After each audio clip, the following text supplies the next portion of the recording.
Hi guys, welcome to Justin's Reads, and on today's episode we are talking about a book by none other than Dr. Myles Munroe. The book is titled Keys for Marriage, and such a controversial topic, such a controversial subject, such a subject that many actually shy away from talking about, but it's a very important subject because marriage is what builds our societies. It actually builds our families, builds our communities, our countries. It's built on marriage. A successful marriage can lead to a successful community, successful company, successful everything around you. If you're happy in your marriage, if everything is going well in your marriage, more often than not, you are guaranteed to have a happy life. Happy marriage, happy life. Happy marriage, great company. Happy marriage, great things around you, because home is where everything else began. It is the foundation of our society, it's the foundation of our country, it is a foundation of nearly everything that we see around us. So it is actually a worth subject to talk about. There are a lot of successful marriages around, and at the same time there are a lot of people that are having a hard time in their marriages, in their union. And Dr. Miles Munro is just out here sharing some of these principles that made his marriage successful. So I'm merely echoing the words of a great man who actually had a very successful marriage that is worth talking about, and principles that are worth sharing and emulating to leading to a happy and successful life. So what Dr. Miles actually said in his book is that for you to be able to understand um, the whole thing about marriage, you need to understand God's original plan as far as marriage is concerned. He is the initiator of marriage as we know it today. He is the one that had in himself the idea of marriage. It came from him. So in order for you to function, to operate a very successful and happy effective marriage, you need to be able to go back to the word and discover the principles that God has laid for us to have successful marriages. So he spoke about in parts actually, uh, speaking about the responsibility of a man and the responsibility of a woman, and them coming together forming a successful union, a successful marriage. And he first spoke about the responsibility of a man. A man is actually meant to be the leader, the head of a house. He is the one that is supposed to lead the house. But he said an important thing to note before you get into a marriage union is the fact that males and female are different. Our difference are made in such a way that when we come together, when a male and female come together, or when two people come together, they are supposed to complement each other. They are so different yet so complementary, so that when they come together they can come up with something that is sweet, wonderful, lovely, that is able to build a society. So as a man, when you see that a woman is, or your wife is different, is way different from you, no, don't take it as if it's something that is worrisome. No, compliment it, try to bring out the best and work out with that different. Is God's plan. It's perfect that way. They were made to be different. That's how they are. Males and female, they are different, but yet at the same time they complement each other. So if you understand the fact that males and females are different, you will be able to tolerate, to try to understand the next person. If be it your wife, you will be able to go the extra mile to try to understand your wife, the differences in how you can complement each other to end up having a better marriage. So it starts with you having that understanding. The same goes for female as well. If you understand that I am way different physically and in all other aspects from a male, you will be able to understand that no, when I'm actually entering into a marriage, I'm entering with a different species, a different kind of human being, that we should complement each other to build something, a successful marriage. So that's the first point. When you understand that you are different, you are able to understand that the fact that what you like as an individual is not necessarily going to be the thing that the next person is going to like, is not necessarily going to be the thing that your husband or your wife is going to love. The fact that you love it doesn't mean that she loves it. The fact that you love it doesn't mean that he's gonna like it. No, you are different. Understand you're different and let those differences be the strength. Try to complement each other. Uh, you spoke about the fact that, like, as in general, mostly men like sporting activities, and especially soccer, right?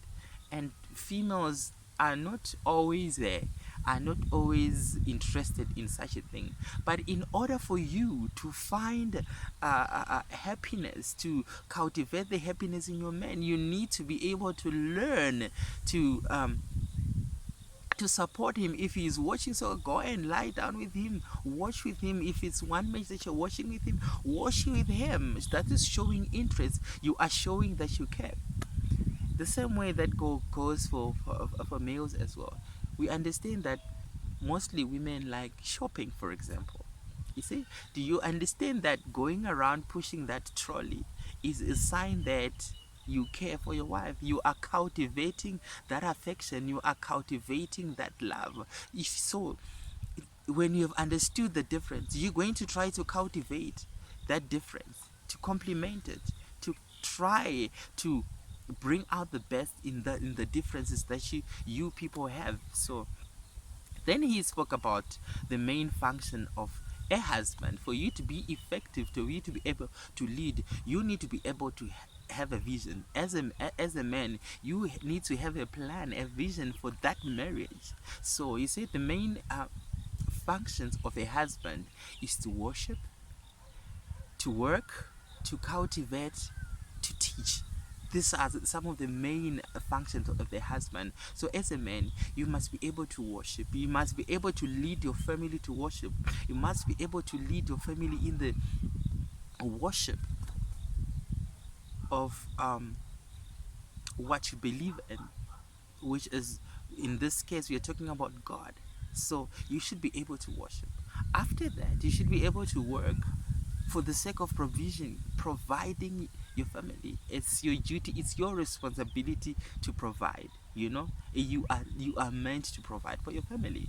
After that, you should be able to cultivate the talents, the abilities that your wife has, your spouse has as a partner.